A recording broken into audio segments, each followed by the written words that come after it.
I was caught in a mistake, and my colleague took full advantage of the situation to sabotage my interests. Am I wrong for deciding to report it to the police?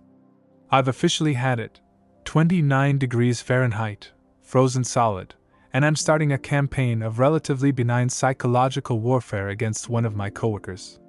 I'll call him Dan. Dan joined the company on November 23rd. At first, he seemed cool, but over time, I've grown to find him extremely annoying. There are way too many examples to list, but let me just say this: he's an entitled, impertinent sourpuss with a nicotine addiction and a self-professed inability to follow the rules. WTF? Why would anyone brag about that at work? He's my age, in the same role as me, and for the record, I also have a nicotine habit, but I don't flaunt it at work. A few days ago, I had a horrifying emergency on my way to work. It all happened so fast. Unfortunately, I was unmuted on a work call with my entire team while it unfolded. I won't go into the details, but it was an altercation I wasn't even part of, yet it led to me having a very public panic attack that everyone on the call heard. For context, I'm diagnosed with panic disorder. Edit. I can't discuss the specifics because this is part of an open case with local law enforcement. On my way to work, I was arrested. I was held in jail for 36 hours, during which I had 1 panic attack while being arrested and 5 more while in custody, because I was denied access to my prescribed medication. Think what you will about whether I deserved it. You don't know me, my coworkers, my family, or the larger community. All I'll say is that everyone around me, except the cops, has been incredibly supportive. My coworkers, whom I've worked with for 7 years, sent me kind messages and checked in on my well-being. They heard me go through this ordeal in real time, and their support means the world to me, even though I still feel utterly mortified. As for Dan, well, let's just say his behavior speaks for itself. It really means the world to me. A few coworkers even went above and beyond. They contacted every single person I had meetings scheduled with to explain I had an emergency. They seamlessly picked up my critical tasks and even offered to drop off my work computer at home. I mean, these people rock, and that's exactly why I've stayed at this company for 7 years. But Dan? Oh no. He seized this opportunity, my traumatic emergency, to highlight my supposed shortcomings. In the immediate aftermath, while my coworkers were exchanging messages of support and concern, Dan? He sent nothing. Not a single word of encouragement. Instead, he jumped into the team chat with a completely useless recommendation on how I could have avoided the emergency in the first place. Are you kidding me? He tried to twist my trauma into some kind of learning moment, as if it were my fault, like I should have seen it coming. It had the same tone as, well, she was asking for it in that dress, and it was just gross. Then, when I finally felt well enough to check my phone a couple of days later, I found a message from a project manager, PM, I work with. They were asking about the status of a report I'd put Dan in charge of. The PM told me they had spoken with Dan the day before, and guess what? Dan said the report was in my court. But here's the kicker. Dan conveniently forgot to mention that I had just experienced a major emergency. He was right there when it happened. He knew I was indisposed and would need time to recover. Oh, and let's not forget, Dan never even told me the report was ready for my review. He'd been stalling for weeks, saying he had one more task to complete. Despite the chaos and trauma of that terrible event, I feel a renewed sense of gratitude for my life, my freedom, and the everyday privilege of simply being alive, surrounded by such an amazing, supportive community. It's something I'll never take for granted again. Life can change in an instant, in ways you can't possibly predict, and that's why I've decided I'm done. I don't have time or energy for Dan's nonsense anymore. I feel absolutely justified in canceling him from my life.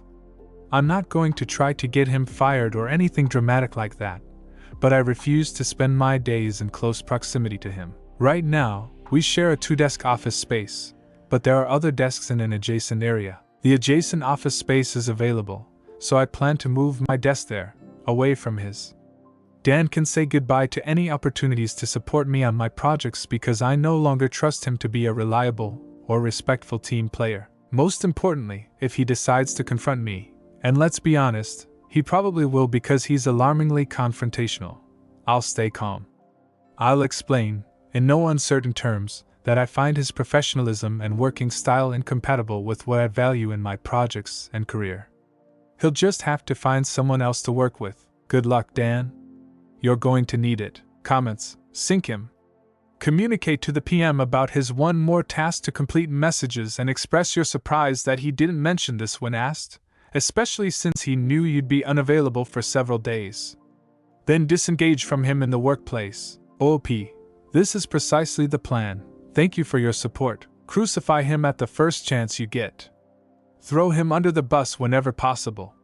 Highlight his mistakes, failures, and shortcomings. Make him look as bad as he tried to make you look. Good luck, and I hope you're doing better now. OP. Absolutely diabolical. I love it, thank you. I am feeling much better now, though I know a few more tough days lie ahead. But I'm taking it day by day. You are an inspiration. I'm sending grandma hugs your way. OP. Oh my gosh. Thank you so much. You're very welcome. I'm so sorry you had to go through such a traumatic event. Honestly, as a mother of 3 daughters, I'm incredibly impressed with how you're handling everything. Well done! OP. OMG. I'm the oldest of 3 daughters. For a second I was like, wait, Mom? LOL. My mom isn't a grandma yet, soon though. LOL. I'm actually not a grandma either. My daughters are old enough, but 2 are adamantly against it, and the oldest is like, maybe in a couple of years. So I always say sending grandma hugs because I'm old enough to be one. But honestly, I don't care if I ever become one. It's not about feeling old or anything. It's just that I don't want my kids thinking my life revolves around them or their choices. If they want kids, great. If not, that's fine too. Which, I must admit, shocks a lot of ladies my age. When I tell people this, they look at me like I've said something unthinkable. But the truth is, I just love spending time with my daughters. They're funny, smart, and amazing individuals in their own right. It's not about wanting grandchildren. I just enjoy being around them and seeing who they are as people. It definitely wasn't an accident, but I was in the wrong place at the wrong time. I was profiled by the police, targeted without any effort to verify their assumptions. After spending 36 hours in jail and talking to other women there, I learned I wasn't alone. So many people had no idea why they were there, and it wasn't because of drugs or anything like that. Since you asked, here's what happened. I was trying to help someone and was mistakenly, forcibly arrested during a police raid on a protest. I wasn't even part of the protest. It just happened to be outside my office building, where I was heading. The police threw me in jail for 36 hours. I was denied my prescribed medication, and in addition to the panic attack I had during the arrest, I suffered 5 more within the first 12 hours in custody. The officers? They ignored me, laughed at me, and showed zero regard for my safety. By the time I was released, I was a complete zombie. I couldn't even spell my own name. For context, my job isn't a cushy desk gig. I work on construction sites, install wells, perform sampling, and handle heavy-duty equipment like man lifts and nuclear density gauges. I'm also trained to work with hazardous substances. And despite all of this, I was treated like I was disposable. I wanted to share an update. All my charges, 4 misdemeanors for resisting arrest, were dismissed because the police unlawfully arrested me. I'm now moving forward with civil litigation against the police department. Initially, I thought about just dropping it and moving on. But then I saw the police body cam footage. It's even worse than I remembered. Watching the footage brought my partner and father to tears, and they're not criers. My mother? She couldn't even get through the first few minutes. Seeing her child held down, beaten, crying, and screaming for help was too much for her to bear. Even recounting it now, I'm shaking. As for Dan? He still works at the company, but we don't work together anymore. I heard he was put on a PIP, performance improvement plan, but no one really talks about him much anymore. I've firmly decided to stay out of Dan's business entirely. It's the best course of action for me, and honestly, I'm doing great. Work has been amazing. I've always felt confident in my performance, and as I mentioned before, I love my coworkers and genuinely care about the work I do. On a personal note, I've stopped drinking and smoking and am currently 10 days sober. It's been transformative for my productivity and mental health. Sure, I'm still battling my nicotine addiction, those damn ZYNS, but that's next on the list. One step at a time, right? Thanks to everyone who supported me through this ordeal. Your kindness meant the world. Apparently, my story might soon hit the media, but I hope it doesn't.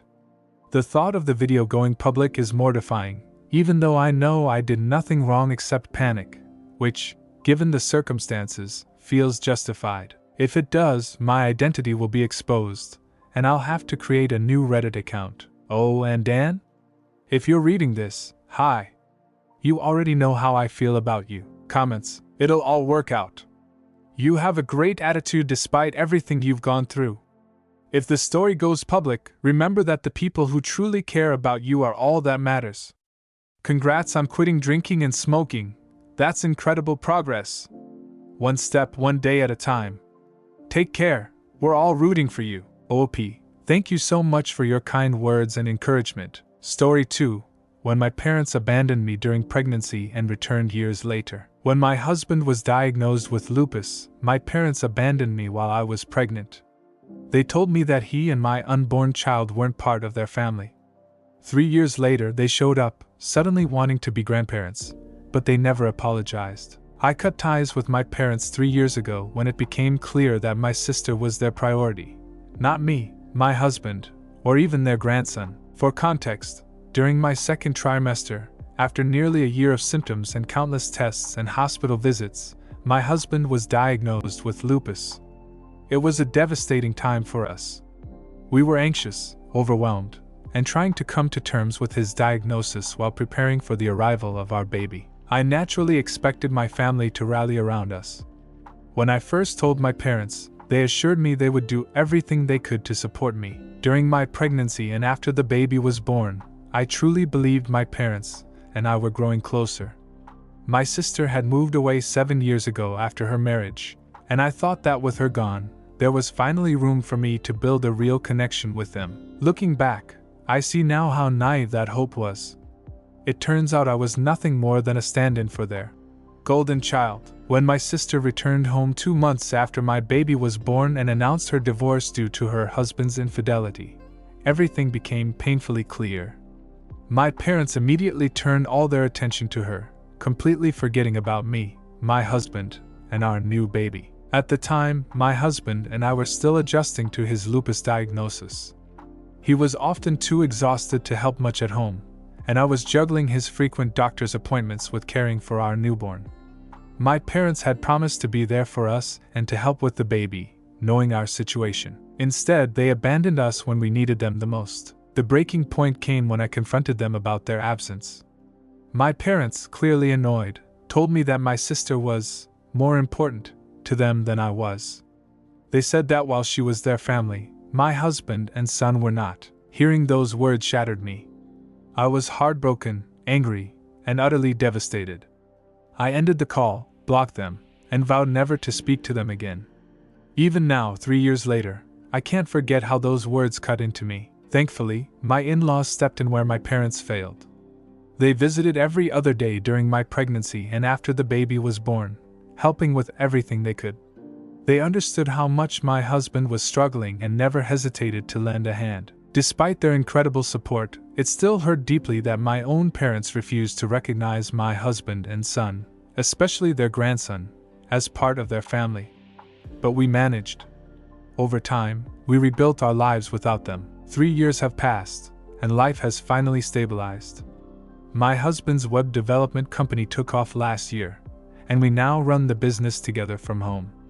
I even left my job to work alongside him, which has been both practical and fulfilling. We've come a long way. We can now afford a full-time nurse to help with his medical needs, and we've created a happy, loving home for our son. A few days after our son's 3rd birthday, my parents showed up unannounced at our door, bearing a slew of gifts.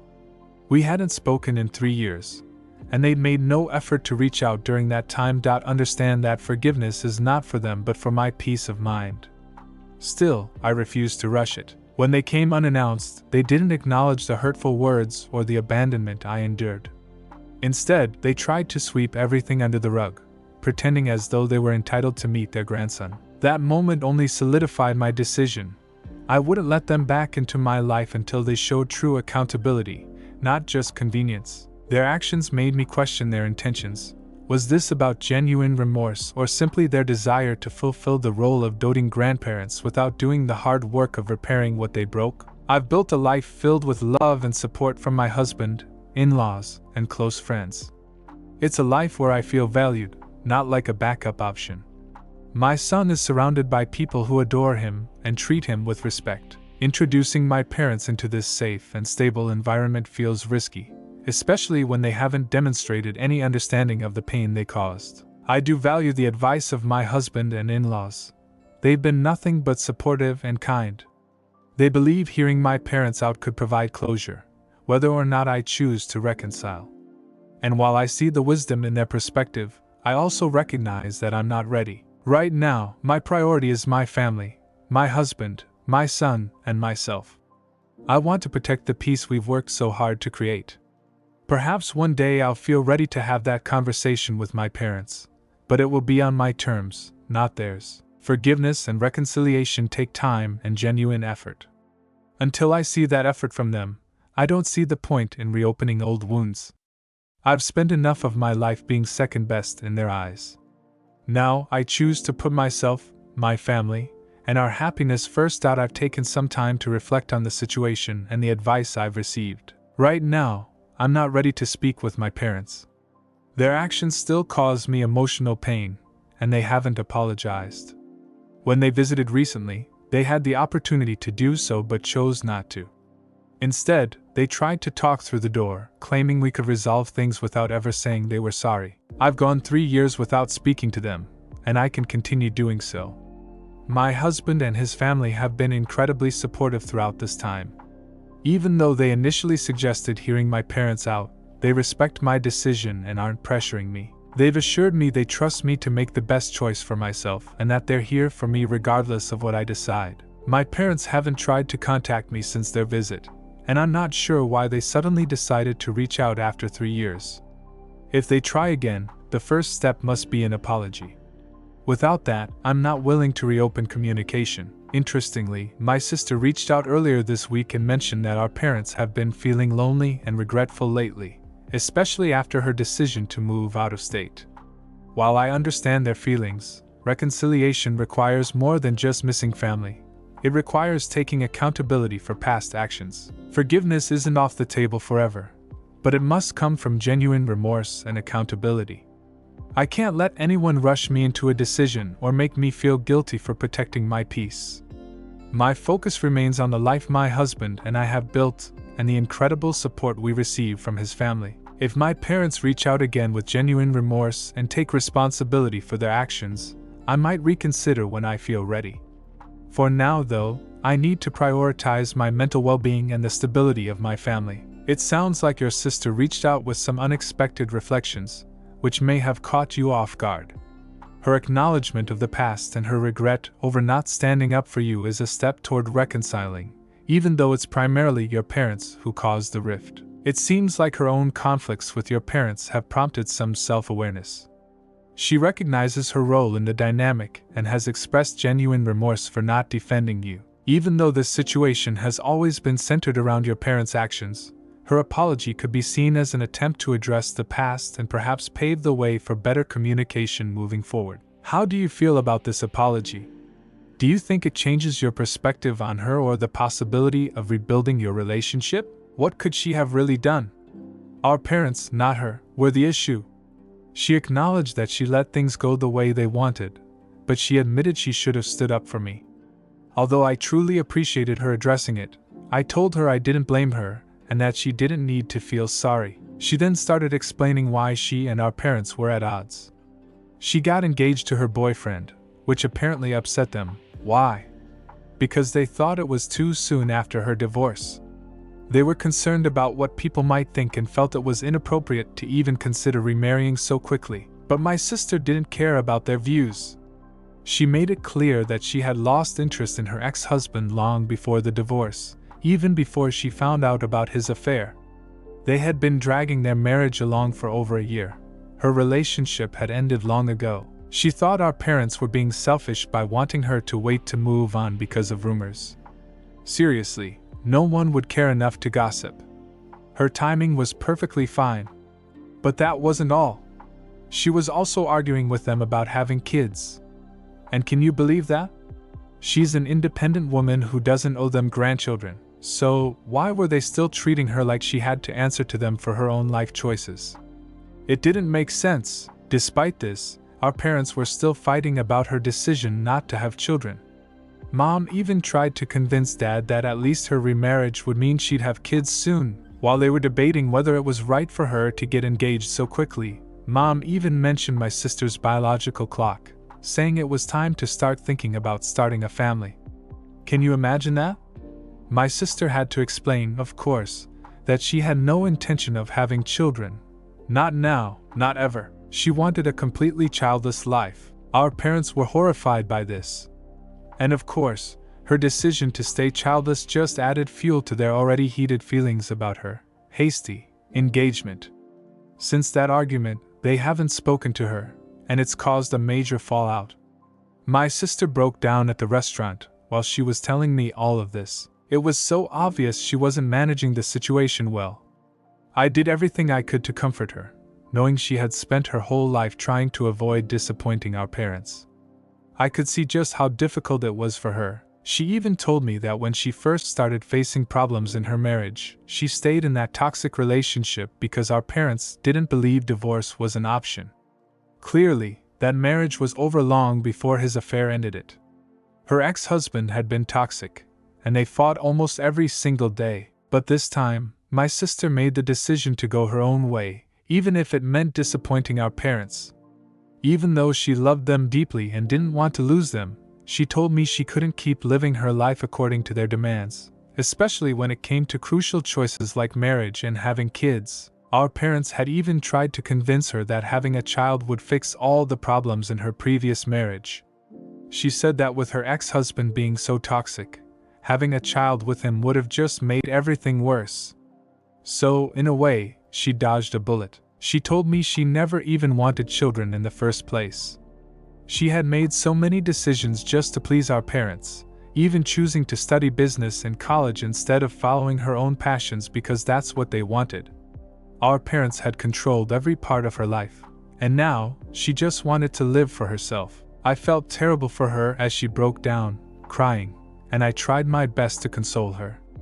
After all those years of stress and hardship, this strong, mature woman was finally breaking down.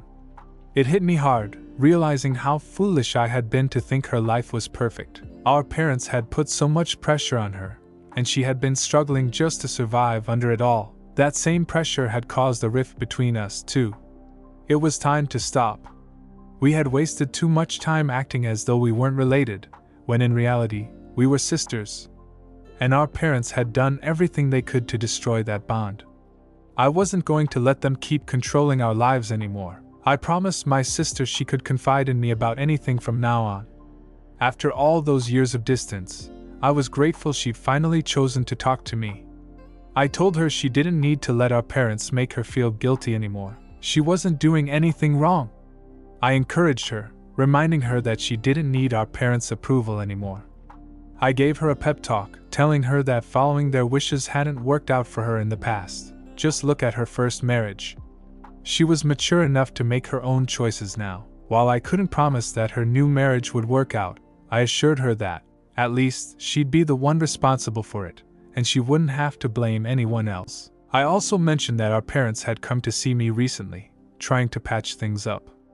Of course, they didn't come to apologize or truly fix our relationship. They were just trying to use their second chance with my family after realizing they wouldn't get grandchildren from my sister. That thought made my blood boil. I wasn't going to let them treat my son like some sort of replacement because he's not. My sister looked worried when I told her about their visit. The timing was just too suspicious. They showed up at my home, trying to insert themselves into my son's life. But it was clear, they had only realized their favorite daughter wouldn't be giving them grandchildren anytime soon. My sister agreed it was shady and reassured me that I made the right call in refusing to let them in or extend forgiveness. Even though I had thought about forgiving them if they apologized, I was done with that idea. I'm so glad I had lunch with my sister that day. Despite my initial hesitation, it turned out to be a blessing. I learned so much, things I should have known all along. Most importantly, I came to understand that my sister's life wasn't as perfect as I had always thought. For me, that changed everything. My in-laws know what I said to my sister, and I've talked it all through with my husband. It's clear now, our parents didn't come with good intentions. They were just trying to manipulate us, and I'm done with that. My sister and I have stayed in contact ever since. Even though she initially wanted reconciliation, she's now decided to completely cut them off. She realized they didn't deserve any more chances. After talking to me, she acknowledged that they didn't just mistreat me, they pressured her for years too. She even said she didn't even know how much their actions had hurt her until she opened up. For so long, my sister didn't know who she truly was because she had spent so much of her life trying to please our parents. It might sound cheesy, but for her, that's the real deal. She's had enough now, though, and I'm really proud that she's finally standing up for herself.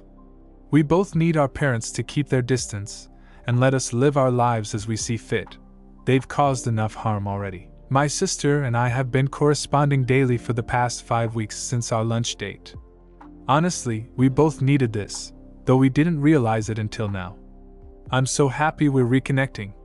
That lunch really opened our eyes to how badly our parents treated us. Last week, our parents tried reaching out again, but since we blocked them everywhere else, they sent us an email. Their tone was as patronizing as ever, acting as if they were doing us a favor by contacting us. We responded by telling them we didn't need that, and asked them to stay away from us before blocking them once again. We spent so much time trying to win their favor in the past, but it's clear now that we can't win with them. We no longer want to be good daughters to them because they weren't good parents to either of us. After sending our final response, we cut them off entirely, and they haven't tried to contact us again. I hope they leave us alone for good. We don't need that negativity in our lives. They're terrible people and awful parents.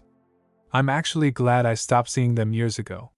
For my sister, though, it's been more difficult because she was so devoted to them. Honestly, it feels more like Stockholm Syndrome.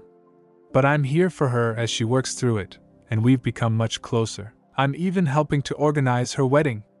That says a lot. All I can do is hope everything goes smoothly and that our parents stay out of it. Last week, my sister got married. I had an amazing time serving as a bridesmaid. They kept it quiet and small, and I honestly don't understand why our parents couldn't get along with her husband. He seems like such a wonderful man. My sister seems genuinely happy in this relationship, and that's what matters. It's their loss that they couldn't accept it. They were obviously very happy at the wedding, but it's pitiful that our parents couldn't approve of it just because they were worried about what irrelevant people might think. My sister and I are doing great these days, and that's what truly matters.